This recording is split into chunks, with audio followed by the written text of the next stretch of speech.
2000 సంవత్సరం నుంచి ఇప్పటిదాకా 25 సంవత్సరాల్లో మొత్తం 6 మందికి మాత్రమే ఉరి శిక్షను విధించిన మన భారతదేశంలో ఒకే రోజు ఒకే కేసులో ముగ్గురిని ఒకేసారి ఉరి తీయాలి అనే జడ్జిమెంట్ ఇవ్వడం జరిగింది. కోర్టు జడ్జిమెంట్ వినగానే కొంతమంది కళ్ళల్లో ఆనందం కనిపించింది, కొంతమంది కళ్ళల్లో నీళ్లు తిరిగాయి. కానీ అందరి మనసులో ఒకటే మాట, ఫైనల్ గా న్యాయం జరిగింది. కర్ణాటకలోని ప్రజలు దీనిని పండుగలాగా సెలబ్రేట్ చేసుకుంటున్నారు, టపాకాయలు పేల్చుకుంటున్నారు, స్వీట్స్ పంచుకుంటున్నారు. కర్ణాటకలో మాత్రమే కాదు, ఈ కేసు గురించి తెలిసిన ప్రతి భారతీయుడికి ఇది ఒక స్పెషల్ డేగా గుర్తుండిపోతుంది. సోషల్ మీడియాలో ప్రతి ఒక్కరు ఒకటే మాట చెప్తున్నారు, ఇలాంటి జడ్జెస్ మన కంట్రీలో ప్రతి స్టేట్లో ఉండాలి అని. కానీ క్వశ్చన్ ఏంటి అంటే, అసలు ఈ ముగ్గురు ఎవరు, ఏం చేశారు? ఇజ్రాయెల్ దేశం కూడా వీళ్ళని ఉరి తీయండి అనే వార్త విన్న తరువాత ఎందుకు సెలబ్రేట్ చేసుకుంటున్నారు? ఈ కేసు గురించి తెలిస్తే ప్రతి ఒక్కరిలో వీళ్ళని చంపేయాలి అన్న కసి కలుగుతుంది. వీళ్ళు చేసిన ఒక తప్పు, ఒక పాపం, ఒక దారుణం మన భారతదేశ గౌరవాన్ని ప్రపంచం ముందు తలవంచుకునే పరిస్థితికి తీసుకొచ్చింది. టూరిస్టర్లు ఇండియాకి రావడానికి కూడా భయపడేలా చేసింది. ఈ రోజు మనం చూడబోయేది న్యాయం పాపం మధ్య జరిగిన యుద్ధం. ఈ ముగ్గురు చేసిన దారుణం ఏంటి, అది తెలిస్తే మీకు కూడా రక్తం మరిగిపోతుంది. ఈ వీడియోలో మనం మాట్లాడుకుందాం. వీడియోని లాస్ట్ వరకు చూడండి. ఇలాంటి ఇంట్రెస్టింగ్ టాపిక్స్ గురించి 5 నుంచి 10 నిమిషాల్లోనే క్లియర్గా ఎక్స్ప్లెయిన్ చేస్తున్నాను. నా ఎక్స్ప్లెనేషన్ నచ్చితే సబ్స్క్రైబ్ చేసి సపోర్ట్ చేయండి. ఇంకా వీడియోకి వెళ్దాం. లాస్ట్ ఇయర్ మార్చ్ 6, 2025 కరెక్ట్గా 11 నెలలకు ముందు కర్ణాటకలో హంపి ఆర్కిటెక్చర్ కి ఫేమస్ అయిన లొకేషన్ ఉంది. ఈ హంపి లొకేషన్ ని చాలా మంది విజిట్ చేస్తూ ఉంటారు. ఈ లొకేషన్ కి కరెక్ట్గా 20 కిలోమీటర్ల దూరంలో సనాపూర్ లేక్ అనే బ్యూటిఫుల్ టూరిస్ట్ వ్యూ పాయింట్ ఉంది. హంపి అంటేనే ప్రపంచవ్యాప్తంగా ఫేమస్ టూరిస్ట్ డెస్టినేషన్. పొల్యూషన్ తక్కువ, నైట్ స్కైలో నక్షత్రాలు చాలా క్లియర్ గా కనిపిస్తాయి.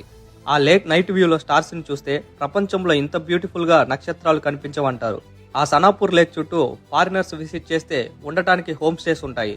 హోమ్ స్టేస్ అంటే సాధారణంగా మన ఇళ్లలాగే ఉంటాయి, కానీ ఎవరైనా టూరిస్టర్లు వస్తే వాళ్ళకి రెంటల్కి ఇస్తారు. మార్చ్ 6 నైట్ ఆ సనాపూర్ లేక్ వ్యూలో స్టార్స్ ని చూడడానికి 2 అమ్మాయిలు 3 అబ్బాయిలు వెళ్లారు. అందులో ఒక అమ్మాయి హోమ్ స్టే ఓనర్, ఇంకొక అమ్మాయి ఇజ్రాయెల్ దేశం నుంచి ఇండియాని ఎక్స్ప్లోర్ చేయడానికి వచ్చిన ఫారిన్ టూరిస్ట్. 3 అబ్బాయిలు, ఒకరు వెస్ట్ బెంగాల్ నుంచి, ఇంకొకరు అమెరికా నుంచి, ఇంకొకరు 40 years ఓల్డ్ ఇండియనే. వాళ్ళు టెలిస్కోప్ తీసుకుని లేక్ పక్కన పడుకుని నక్షత్రాలు చూస్తూ ఆ పీస్ఫుల్ నైట్ ని ఎంజాయ్ చేస్తున్నారు. కానీ ఆ పీస్ఫుల్ నైట్ కొన్ని నిమిషాల్లో నరకంగా మారింది. మామూలుగా టూరిస్టర్లు ఆ నైట్ వ్యూను చూడడానికి చాలా మంది వెళ్తూ ఉంటారు, కానీ ఆ రోజు మాత్రం వీళ్ళ 5 మాత్రమే ఉన్నారు.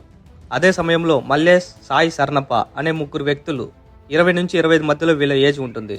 బార్లో ఫుల్గా తాగేసి అటుపక్క వెళ్తున్నారు. వీళ్ళ 3 మీద ముందే చిన్న చిన్న కేసెస్లో జైలుకు వెళ్లి వచ్చిన హిస్టరీ ఉంది. అప్పుడే స్ట్రాంగ్ యాక్షన్ తీసుకుంటే ఈ రోజు ఈ ఘోరం జరిగి ఉండేది కాదేమో. ఈ 3 ఆ 5 మందిని చూసి బైక్ ఆపి పెట్రోల్కి 100 రూపాయలు ఇవ్వండి అని అడిగారు. అందులో వెస్ట్ బెంగాల్ నుంచి వచ్చిన ఒక వ్యక్తి 100 రూపాయలే కదా అని ఇచ్చాడు. కానీ వాళ్ళు అక్కడితో ఆగలేదు. 100 కాదు 1000 ఇవ్వాలి అని గోల చేయడం మొదలు పెట్టారు. ఇక్కడ ఫారిన్ టూరిస్టర్లు ఉన్నారు, సైలెంట్ గా వెళ్ళండి అని క్యాజువల్ గా చెప్పగానే వాళ్ళు కోపంతో బైక్ దిగి తనని బాగా కొట్టడం స్టార్ట్ చేశారు. కాపాడడానికి వచ్చిన ఇంకో 2 అబ్బాయిలను కూడా రాళ్ళు కర్రలతో భయంకరంగా అటాక్ చేశారు. ఆ 2 రాయలతో కర్రలతో బాగా కొట్టి నదిలోకి తోసేశారు. వెస్ట్ బెంగాల్ నుంచి వచ్చిన అబ్బాయి డిఫెండ్ చేయడానికి ట్రై చేస్తే రాయితో తలపై బలంగా కొట్టి స్పృహ కోల్పోయేలా చేసి అతన్ని కూడా నదిలోకి విసిరేశారు. ఆ తర్వాత ఆ 2 అమ్మాయిల్ని ఏం చేస్తుంటారో మీరే అర్థం చేసుకోగలరు. ఆ చుట్టుపక్కల హోమ్ స్టేస్ చాలా ఉంటాయని తెలుసు. టైం అయితే అందరూ వస్తారని ఆ 3కి తెలుసు. అందుకే నైస్ గా అక్కడి నుంచి ఎస్కేప్ అవడానికి ట్రై చేశారు.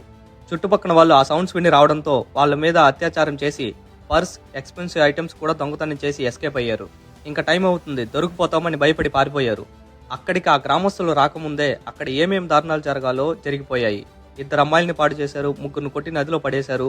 అందులో వెస్ట్ బెంగాల్ అబ్బాయిని స్పృహ కోల్పోయేలా చేసి నదిలోకి విసిరేశారు. వచ్చిన గ్రామస్తులు ఆ 2 అమ్మాయిలకి డ్రెస్సులు ఇచ్చి దగ్గర ఉన్న హోమ్ స్టే రూమ్స్ కి తీసుకువెళ్లారు. ఆ 3 కూడా వెతకడం మొదలు పెట్టారు. కొంచెం దూరంలో 2 ఆ 40 years ఏజ్ ఉన్న ఒకరిని, అమెరికన్ టూరిస్టర్ ని కాపాడారు. కానీ నదిలో పడిన ఒకరు ఆ వెస్ట్ బెంగాల్ వ్యక్తి మాత్రం కనిపించలేదు.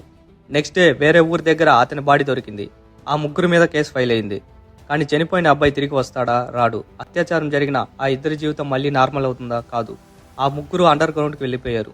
కర్ణాటకలోని ప్రజలు రోడ్డు మీదకు వచ్చి ఆందోళనలు చేశారు. గవర్నమెంట్ మీద ప్రెషర్ పెరిగింది. పోలీసులు కష్టపడి ఫస్ట్ 2 పట్టుకున్నారు. తర్వాత 3వ వ్యక్తిని కూడా ఫోటో ఆధారంగా చేసుకుని ఎలాగోలాగా పట్టుకున్నారు. దాని తర్వాత కూడా కోర్టులో డిఫెన్స్ వాళ్ళు వీళ్ళు పేదోళ్ళు, వీళ్ళు పెరిగిన సిచ్యువేషన్స్ వేరే అని శిక్ష తగ్గించడానికి ఆర్గ్యుమెంట్ చేశారు. కోర్టులో మాట్లాడడానికి అవకాశం ఇస్తుందని చెప్పి ఏదైనా మాట్లాడడం, వీళ్ళకి శిక్ష తగ్గించాలని, వీళ్ళ పేదోళ్ళని ఏదేదో చెప్పడం. 11 months ఇన్వెస్టిగేషన్ ఆర్గ్యుమెంట్స్ తరువాత ఈ కేసుని రేరెస్ట్ ఆఫ్ రేర్ కేటగిరీలో కన్సిడర్ చేసింది. Murder, brutal assault, gang rape, robbery, public nuisance, multiple serious crimes ఇలాంటి వాళ్ళని వదిలేస్తే మన ఇండియాకి అన్యాయం జరుగుతుంది. కాబట్టి ముగ్గురిని ఉరి తీయాలి అనే జడ్జిమెంట్ ఇచ్చారు. వాళ్ళకి ఎంత ధైర్యం ఉంటే ఇలాగ చేసుకుంటారు? తప్పు చేసి మేము తప్పించుకోగలమనే నమ్మకం లేకపోతే ఇలాంటి పాపాలు చేసుకుంటారా? ఫారెన్ నుంచి ఇండియాని ఎక్స్ప్లోర్ చేయడానికి రావడం వల్ల తప్ప అన్యాయంగా 2 అమ్మాయిల్ని పాడు చేశారు. 3 నదిలోకి తోసేశారు. అందులో వెస్ట్ బెంగాల్కి చెందిన వ్యక్తి చనిపోయాడు. ఈ దారుణం మన దేశం పరువు ప్రపంచం ముందు తలవంచేలా చేసింది. కానీ ఈ కోర్టు జడ్జిమెంట్ వాళ్ళకి సరైన శిక్షను విధించింది. తప్పు చేసినా ఏమీ అవ్వదు అనుకునే వాళ్ళకి బుద్ధి చెప్పేలా చేసింది. తప్పు చేస్తే ఉరిశిక్ష పడుతుందనే భయం పుట్టాలి. ఇలాంటి పనులు చేయాలంటేనే భయపడాలి. ఇలాంటి జడ్జెస్ ప్రతి రాష్ట్రంలో ఉండాలి. తప్పు చేయాలి అనే ఆలోచన వస్తేనే ఈ జడ్జిమెంట్ గుర్తుకు రావాలి. ఈ కోర్టు కాకపోతే ఇంకో కోర్టు సార్. 100 సెక్షన్లు ఉన్నాయి, 100 ఫిట్టింగ్లు ఉన్నాయి. మీరు వెంటనే శిక్ష కలుగుతున్నారా? ఇంతెందుకు సార్, తప్పు చేసామని మేము ఒప్పేసుకుంటున్నాం. రేపో ఎల్లుండో 2 రోజుల్లో మీరు మమ్మల్ని ఉరి తీయగలుగుతారా?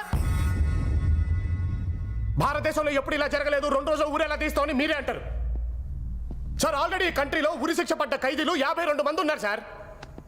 ఏ సంక్రాంతికో శివరాత్రికో ఒక్కొక్కరిని వేసుకుంటూ పోతే మా టోకెన్ నెంబర్ వచ్చేసరికి 25 ఏళ్ళు సార్. ఇలాంటి వాళ్ళు ఈ 11 నెలలు కూడా బతికి ఉండడం అన్యాయం అనిపిస్తుంది. కళ్ళెదురుగా ఉంటే చంపేయాలన్నంత కోపం చాలా మందిలో కనిపిస్తుంది. రోజు మనం తిరిగే సమాజంలోనే ఇలాంటి వాళ్ళు కూడా ఉన్నారు. ఇలాంటి వాళ్ళ మీద మీ అభిప్రాయాన్ని కూడా షేర్ చేయండి.